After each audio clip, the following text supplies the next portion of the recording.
Now the forum will hear the voluntary national review by St. Lucia. I invite His Excellency Shawn Edward, Minister of Education, Sustainable Development, Innovation, Science, Technology, and Vocational Training of St. Lucia to make the presentation. Your Excellency, you have the floor. Thank you, Mr. President. Excellencies, distinguished delegates, ladies and gentlemen. It is an honor to address this forum on behalf of the government and people of St. Lucia as Minister with responsibility for education, sustainable development, innovation, science, technology, and vocational training. St. Lucia reaffirms its unwavering commitment to the 2030 Agenda for Sustainable Development and presents our second VNR report centered around the 3 dimensions of sustainable development and the 5 core dimensions that guide the SDGs, while highlighting a few of our civil society success stories.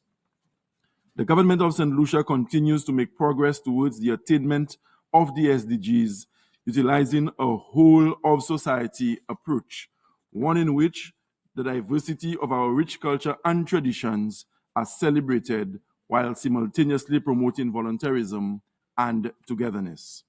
Accordingly, through strong partnerships, consistent collaboration with our private and public sector, and with due consideration of the particularly vulnerable amongst us in civil society, not forgetting academia, youth, and our global partners, we will continue to accelerate our progress during this decade of action, working collaboratively to ensure no citizen of St. Lucia is left behind.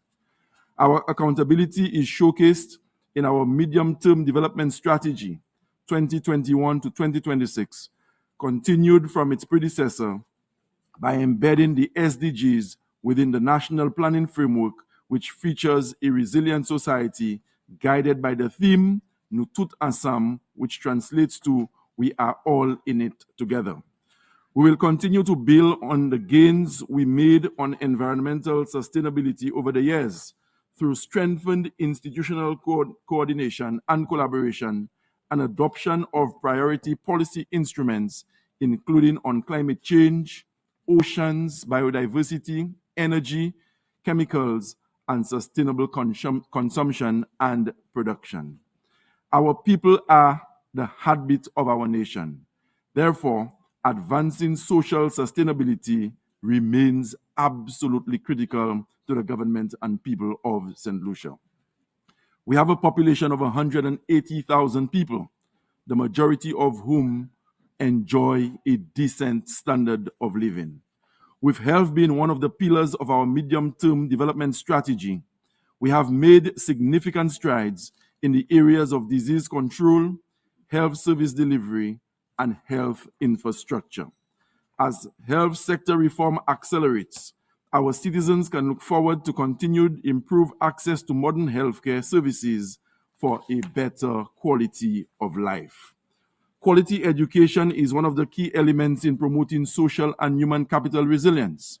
We enjoy gains from universal primary and secondary education and are on the verge of rolling out a comprehensive universal early childhood education program.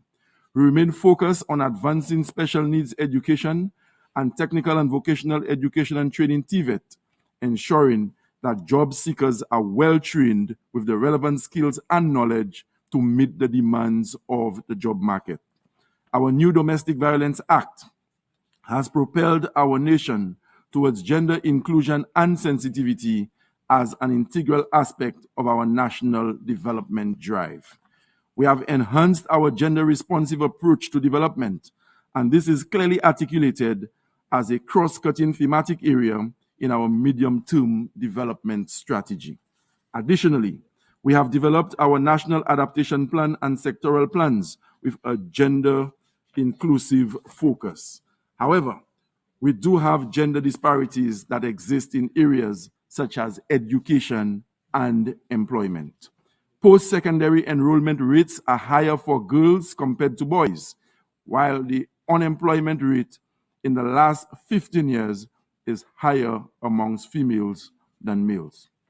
A prosperous nation is a clear indication of economic sustainability and is one of the main goals of the government of St. Lucia.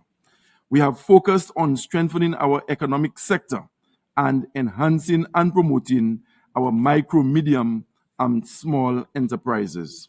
For a peaceful society,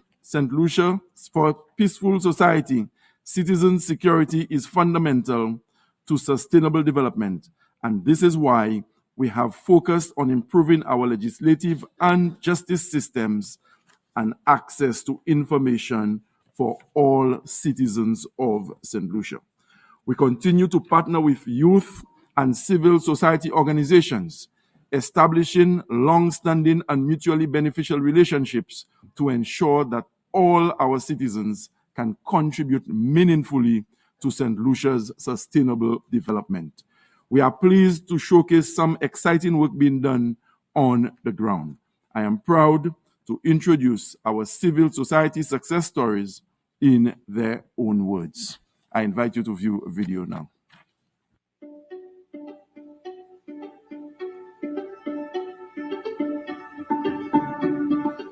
In its commitment to sustainable development and leaving no one behind, St. Lucia continues to forge partnerships, build on synergies, provide opportunities, and engage in consultative processes with our public and private sectors and civil society, inclusive of youth and vulnerable groups. A people-centered approach is at the core of the development of our nation. Our SDG implementation process provides an opportunity to showcase the valuable contributions of our people. We are pleased to present our civil society success stories, and we begin with the National Council for Persons with Disabilities. In addition to our advocacy, we believe in action, in actually implementing programs and providing our members with a tangible means of empowering themselves and in not just participating, but in leading in society. In our aquaponics facility, owned and operated by persons with disabilities, we have a project where inclusion meets innovation.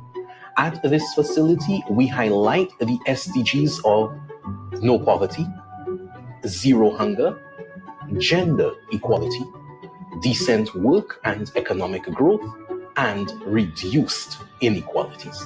So this aquaponics facility was intended to equip persons with disabilities with the skills that they needed to lead in the green economy in climate smart, resilient agriculture. In our quest to facilitate and promote gender equality, social inclusion, decent work, and viable livelihoods in local industries, we present the story of Anne Marie. I opted to go into hydroponics. With climate change, we have a reduction in rainfall, so at least I'm making the more efficient use of the water that I have. So I have a closed system, so the water is recycled, and I change every two months. So at least there's some conservation of water, no damage to the environment because there's no chemical in the water, so your microorganisms in the soil not affected, no runoff into our rivers to contaminate and to affect the marine life.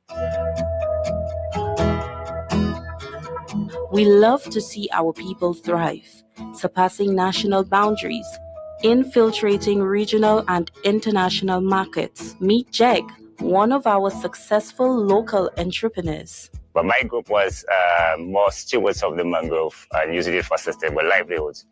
Part of what I do of my success is being part of that group, and we actually go into beekeeping as part of the diversify for the sustainable of the use of especially the Makote mangrove or the importance of it, and that's where we base. So that's what we actually do now, is moving from not limited charcoal making and then move into CMOS and deep and honey production in the area. So the CMOS farming will create a nursery for juvenile fish crustacean. All of the fishermen can be gained. And actually, because of carbon, the amount of carbon in the atmosphere, we try to limit the amount of carbon because a lot of the members, that's their livelihood.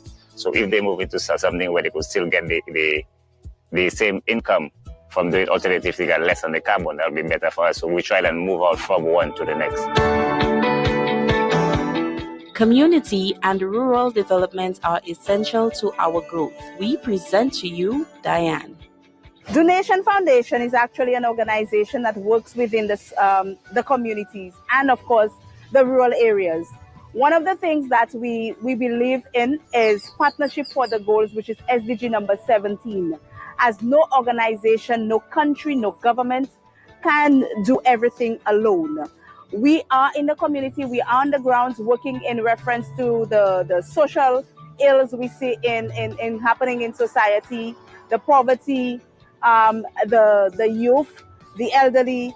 We contribute basically to every single thing where there is a need and our service is required.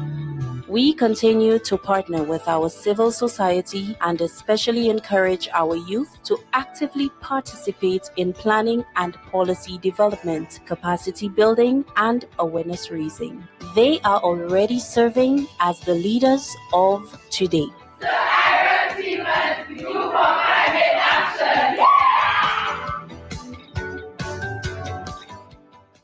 Thank you.